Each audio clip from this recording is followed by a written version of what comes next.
আক্রমণ করলে কেন জবাব চাই, জবাব দাও। এই মৎস্যজীবী মানুষদের উপর আক্রমণ করলে কেন জবাব চাই, জবাব দাও। রাতের অন্ধকারে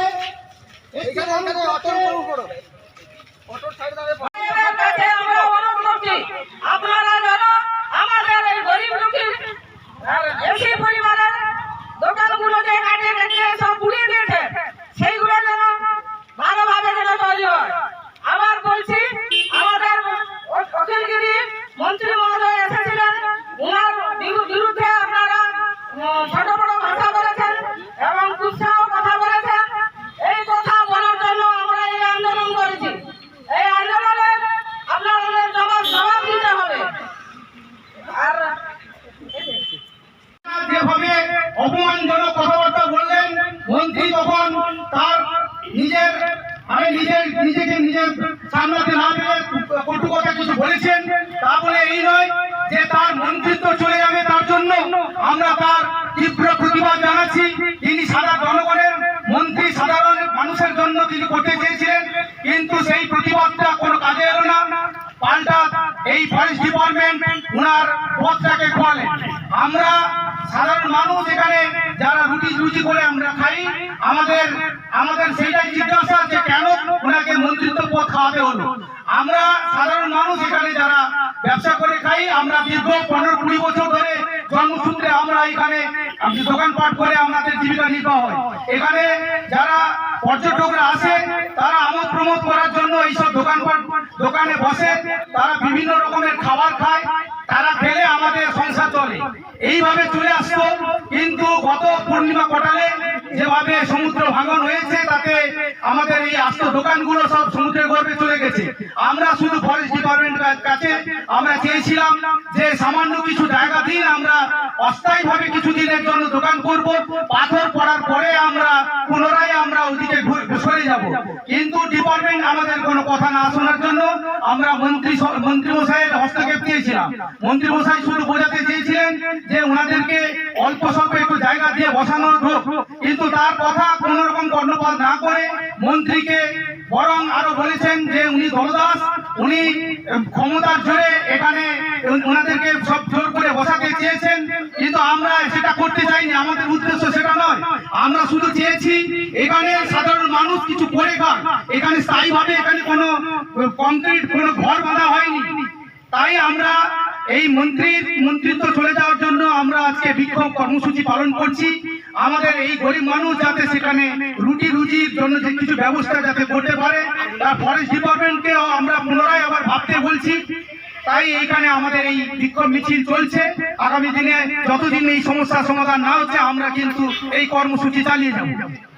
ছোট দোকান তৈরি করেছেন, আপনারা এই বিক্ষোভ প্রতিবাদ মিছিলে অংশগ্রহণ করুন।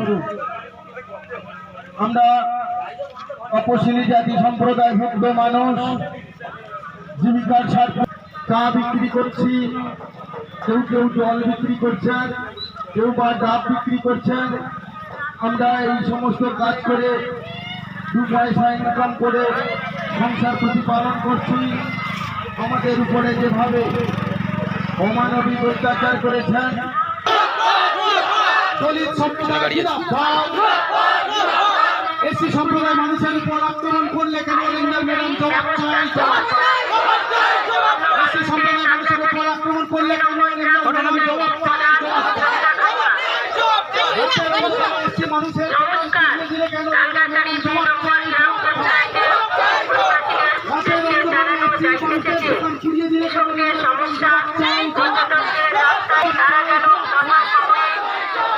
এসি সম্প্রদায় মানুষের বাড়িতে নিয়ে আসেন, তাহলে সেই পরিবারকে আইন অনুযায়ী ব্যবস্থা গ্রহণ করা হইবে।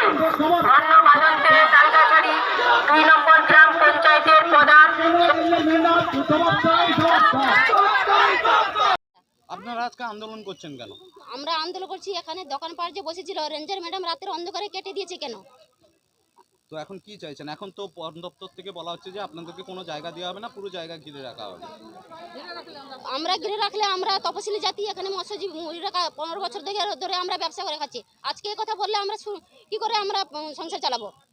তাহলে সেক্ষেত্রে আপনারা কি চাইছেন? কি চাইছে এগুলো যে রোজগার করে খাবো এখানে দোকানে বসতে এই ঘটনা নিয়ে কোনো কাউকে জানিয়েছেন মন্ত্রীবাদে?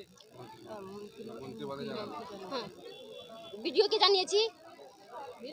ভিডিও এসেছিলেন? হ্যাঁ ভিডিও এসেছিলেন। কি বলে গেছেন আপনাদেরকে? উনি বলেছেন উনি পাথর যাচ্ছি। আপনার নাম? আশালতা মাঝি। তো আজকে আপনারা আন্দোলন কেন করছেন? আমরা তফসিলি জাতি এখানে ব্যবসা করে দোকানপাট করে আমরা দিন নির্ভর করতাম। আজকে আমরা সব যখন সমুদ্রে জলে যখন উচ্চা হয়ে গেল সব দোকানপাট সব ভেসে চলে গেল, তখন আমরা সবাইকে জানিয়েছি, বিডিওকে, পঞ্চায়েতে আর মন্ত্রী সাহেবকে জানিয়েছি। মন্ত্রী সাহেব উনি এসেছিলেন, এসে বলে গেছেন যে আমরা কিছু পাথর ফেলবো। পাথর ফেলার পরে ঠিক আছে তোমরা একটু ওপরে দোকান করো, তারপরে আমরা না হলে তখন পাথর পড়বে তখন তোমরা চলে আসবে নিচে। আমরা সেইভাবে সেই উৎসাহ নিয়ে সবাই বলেছে। আমাদের রঞ্জন সাহেব এসেছিলেন, উনিও বলেছেন ঠিক আছে আপনারা মারুন তারপরে না হলে দেখা যাবে, উনি বলেছিলেন। আমরা সেইভাবে সেই মনে নিয়ে আমরা কিছু দোকানটা করেছিলাম। সেই দোকানে আমরা দিনের বেলা কাজ করে চলে এলাম, রাত্রেবেলা রঞ্জন সাহেব কিছু লোকজন নিয়ে এসে করাত দিয়ে কেটে পুড়িয়ে সব জ্বালিয়ে দিয়েছেন, কিছু জিনিসপত্র নিয়ে পালিয়ে গেছেন। আর এই সব বলে আমরা মন্ত্রী সাহেবকে বলেছিলেন, মন্ত্রী সাহেব আপনি আসুন, এসে দেখে যান। উনি এসেছিলেন, এসে দেখেছিলেন। উনি দেখার পরে উনাকে খুব উৎসাহ ধিক্কার করেছেন। সেই কথা শুনে আমরা আজকে আন্দোলন করছি। আর আপনারা মন্ত্রী কি চাইছেন? আমরা চাইছি সুষ্ঠুভাবে যেন এখানে বসবাস করি, সুষ্ঠুভাবে যেন আমরা রোজগার করি সেইভাবে। আর মন্ত্রীর পদটা যেন আবার ভালোভাবে ফিরে আসেন।